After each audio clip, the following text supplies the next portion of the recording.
Welcome to Javo's Garage. In this video, we're going to be doing an unboxing and a review of the Pittsburgh 30-pound capacity tool creeper. Now, I've seen this for a while and I've thought about getting one, decided to finally pull the trigger and pick one up today. I actually haven't seen them at my local stores, but I think this will do a lot in terms of helping me with my projects. Now, according to what it has here on the box, we have 5 different compartments that you can store things in it. It's got some handles, comes with the rollers. I also like the fact it has a metal mounting plate over here, so you can mount a magnetic light to it. You could also mount, say, like one of your magnetic little parts holders on there as well. I kind of like that. Plus, for me, when I do my videos, I think I should be able to mount my camera on there, and it will enable me to get some more room. So let's just take a look at the back of the box here. Just kind of list some more in terms of the things it has. There's our metal plate on there. But all in all, it looks like it should be a good tool here. But you know what? We're going to open this up. We're going to see what's involved in it, what it takes to put it together, and then we're going to put it to the test, and let's give it a real world review.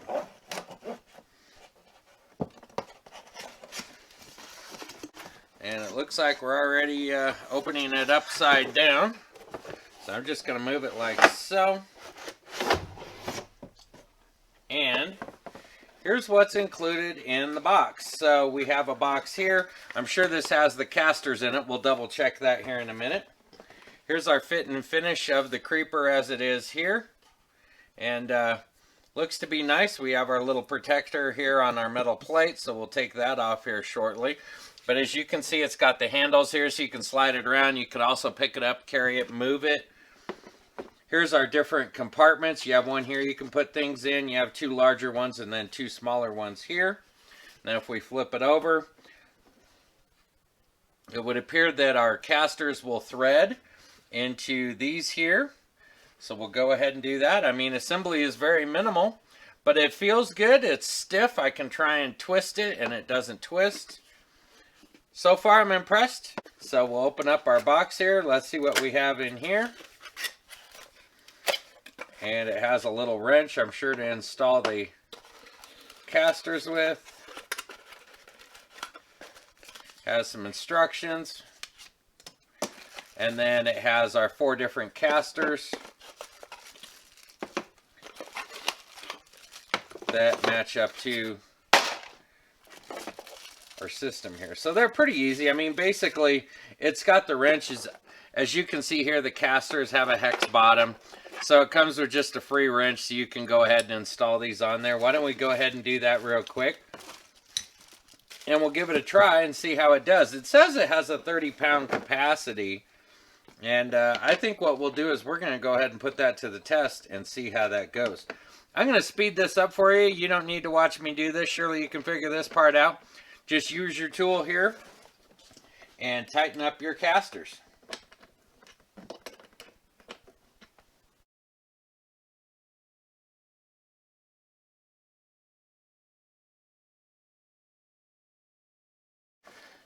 So we have our casters installed. One of the first things I noticed right off the bat, the wheels seem to move okay, but they don't swivel very easy. When I sit here and I tap them, they just don't want to swivel. So I'm wondering how well those are going to work as you try and move it around underneath the vehicle.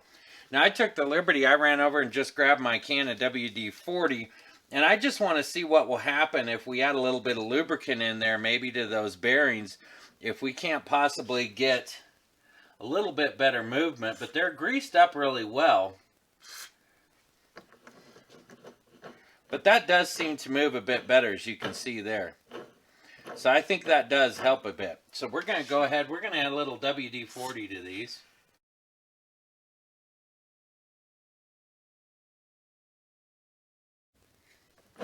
Spin that around a bit, get that. See, now all of a sudden, now the wheels move like they should. So I would recommend when you get yours that you add a little bit of WD-40 into your casters. Now they're spinning much easier. Let's get this thing put on the floor. Let's put some weight on it and let's see how it works. So now we have our tool creeper on the floor. We lubricated up those casters and it seems to move really well now, and it moves nice and smooth. I like having the handle so I can pick it up and carry it. I also like how easy it seems to be moving now. so that way it'll be easy to move around underneath the vehicle.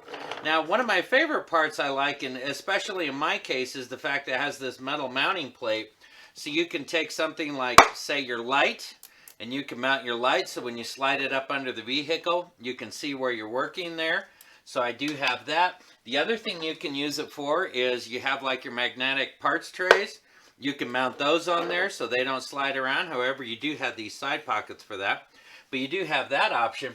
For me, in my case, since I like to do a lot of different videos in that as I'm doing things on cars, I have a little Joby tripod and mount here, and it has magnetic base. So the nice thing for me will be that I can actually be able to take this, and I'll be able to mount my camera on there, and I can take it with me as I work underneath the vehicle. So it has a lot of different benefits that'll help serve me.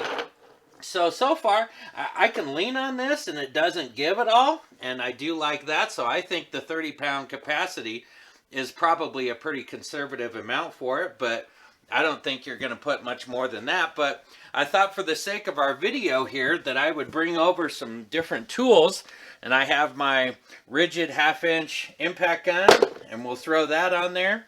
I have a set of my 1/2-inch deep impact sockets, and we'll put those on there as well. I have some various ratchets and extensions. And then just for some extra added weight, this here's the gooseneck out of my truck there. And I'm going to throw this weight on there as well. We have a good 20 pounds on there now.